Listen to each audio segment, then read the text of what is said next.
Hello மக்களே, பாம்பு அப்படின்னு சொன்னாலே பாடியே நடுங்கும் அப்படின்னு சொல்லுவாங்க. ஆனா இந்த பாம்புகள் எல்லாமே பார்த்து நடுங்குற ஒரு பறவையை பத்தி உங்களுக்கு தெரியுமா? இந்த பறவை ஒரு வகையில பருந்துகள், பிணந்தின்னி கழுகு மற்றும் பூனை பருந்துகள் குடும்பத்தை சேர்ந்ததுதான் இந்த பறவை. பார்க்க அப்படியே பருந்துங்களுக்கு நீண்ட கால்களை போர்த்தின மாதிரி இருக்கும். நீளனா பயங்கரமான நீண்ட கால்கள்ங்க. இது மட்டுமா இதோட ஸ்பெஷாலிட்டி அப்படின்னு சொல்லிட்டு கேட்டீங்கன்னா இல்ல அப்படின்னு தான் சொல்லணும். ரொம்பவே வித்தியாசமான ஒரு முறையில தான் இந்த பறவை பாம்புகளை வேட்டையாடி சாப்பிட்டு இருக்கு. இந்த செக்ரட்டரி போர்டை பத்தி நீங்க முழுசா தெரிஞ்சுக்கணும் அப்படின்னு நினைச்சா வீடியோவை கடைசி வரைக்கும் ஸ்கிப் பண்ணாம பாருங்க. அப்பதான் உங்களுக்கு முழு விவரம் தெரியும். நம்ம சேனலுக்கு யாராவது புதுசா வந்திருந்தீங்கன்னா சப்ஸ்கிரைப் பண்ணி வச்சுக்கோங்க. நீங்க பார்த்துட்டு இருக்குது பிரிவியூ ஃபாக்ஸ் ஆஃப் தமிழ். நான் உங்கள் ஷா. வீடியோவை ஆரம்பிக்கலாமா? இது பருந்து இனம் அப்படின்னு சொன்னதுனால வானத்திலேயே தான் பறந்துட்டு இருக்கோம் அப்படின்னு நினைச்சீங்கன்னா அது தப்பு. ஏன்னா இந்த செக்ரட்டரி பறவை எப்பயுமே உணவை தேடி தரையிலேயே தான் இருக்கும். இதுக்காக இதனால பறக்க முடியாதா அப்படின்னு கேட்டீங்கன்னா அதுவும் இல்ல. தேவைப்படும் போது இல்ல தன்னோட கூட்டுக்கு போகும்போது பறக்கும் பாருங்க. ரொம்பவே பிரம்மாண்டமா இருக்கும். பார்க்கவே ஒரு விமானம் மாதிரி இருக்கும். ரெக்கைய விரிச்சு கால்களை பின்னோக்கி வச்சு பயங்கரமான அழகான தோற்றத்தோட பறந்துகிட்டு இருக்கும். இந்த பறவையோட ரெக்கையோட அகலம் 190 இருந்து 125 சென்டிமீட்டரா இருக்கு. இந்த பறவையோட எடை எவ்வளவு அப்படின்னா 2.5 கிலோ வரைக்கும் இருக்குங்க. இந்த பறவையோட உயரம் எவ்வளவு அப்படின்னா 75.89 சென்டிமீட்டர். இந்த பறவையோட ஆயுட்காலம் எத்தனை வருஷம் அப்படின்னா 10 இருந்து 19 வருஷம்.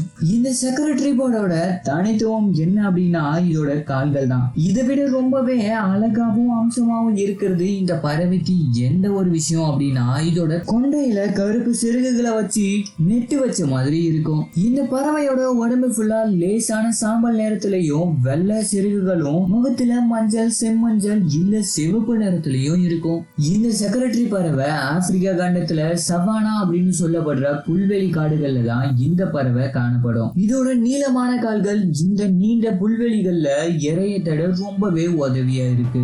இந்த பறவை அதிகமா பாம்புகளை தான் வேட்டையாடும். இதன் வேட்டையாடும் முறை ரொம்பவே வித்தியாசமா இருக்கும். மற்ற பறவைகளை ஒப்பிடும் போது இந்த பறவைகள் தனியாவோ ஜோடியாவோ இல்ல சின்ன சின்ன கூட்டமாவோ சேர்ந்தா புல்வெளிகள்ல நடந்து வேட்டையாடும். இந்த பறவைகள் பாம்புகளை கொடூரமா வேட்டையாடுறதுல பெயர் போனது. எந்த வகையான பாம்பா இருந்தாலும் சரி இல்ல சின்ன வகையான பாம்பா இருந்தாலும் சரி இல்ல ரொம்பவே கொடூரமான விஷம் கொண்டிய பாம்பா இருந்தாலும் சரி வேட்டையாடும். பாம்புகளை பிடிக்க 2 யுக்திகளை பயன்படுத்துது இந்த பறவை. முதல் என்னன்னா இறைய விடாம துரத்தி தன்னோட கூர்மையான அலகுகளை வச்சு கொத்தி சாவடிச்சிடும். 2வது ரொம்பவே வித்தியாசமான முறையில தன்னோட நீளமான கால்களை கொண்டு மிதிச்சே கொள்ளும். இந்த பறவையோட மிதிக்கும் வேகம் 10 இருந்து 15 மில்லி செகண்ட்ல அதோட எடையை விட 5 மடங்கு வலிமையான வேகத்தோட மிதிக்க முடியும். இது மட்டும் இல்லைங்க, இந்த பறவை உணவை தேடி ஒரு நாளைக்கு சுமார் 32 கிலோமீட்டர் நடக்கும். இந்த பறவை யாரையாவது தாக்க முயற்சிச்சு அப்படின்னா பார்க்கவே ரொம்ப பயங்கரமா இருக்கும். இதோட ரெக்கைய 2 மீட்டர் நீளத்துக்கு விரிச்சு தலையில இருக்கிற சிறகை உயர்த்தி பயமுறுத்தும். 5 மில்லியன் வருஷத்துக்கு முன்னாடி வாழ்ந்த டைனோசரஸ் பறவைகள் இந்த மாதிரி தாக்குதல் முறையை தான் பயன்படுத்துச்சுன்னு சொல்றாங்க.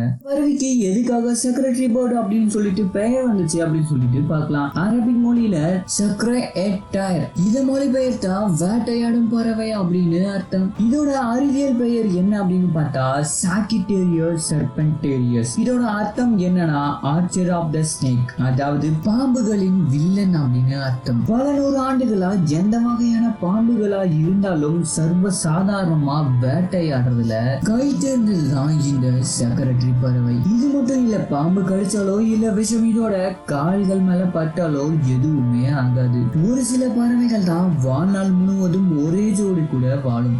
அந்த பட்டியல்ல இந்த செக்ரட்டரி பறவைகளும் அடங்கும். இந்த பறவைகள் ஒன்னா சேர்ந்து அக்கிஷியா அப்படின்னு சொல்லப்படுற கருவேல மரங்கள்ல கூடு கட்டும். அந்த கூடு கிட்டத்தட்ட 8 அடி நீளம் வரைக்கும் இருக்கும். பெண் பறவைகள் பொதுவா 3 முட்டையிடும். இந்த 3 முட்டையும் இந்த 2 பறவைகளும் சேர்ந்துதான் அடக்காகும். 50 நாள்ல முட்டை வெடிச்சு குஞ்சுகள் வெளியே வந்துடும். 3 மாசம் இந்த குஞ்சுகளை 2 பறவைகளுமே பாதுகாக்கும். 3 மாசத்துக்கு அப்புறமா குஞ்சுகளுக்கு பறக்கக்கூடிய சக்தி வந்துடும். இந்த பறவைய வரலாற்றுல பல காலகட்டங்கள்ல கலாச்சாரங்கள்லயும் ரசிச்சிருக்காங்க. இந்த பறவையை பத்தி நீங்க என்ன நினைக்கிறீங்க அப்படின்னு சொல்லிட்டு கமெண்ட் செக்ஷன்ல சொல்லுங்க. இந்த பதிவு பிடிச்சிருந்தா லைக், சப்ஸ்கிரைப் மற்றும் அந்த பெல் ஐக்கானை ஆள்ல போட்டு வச்சுக்கோங்க.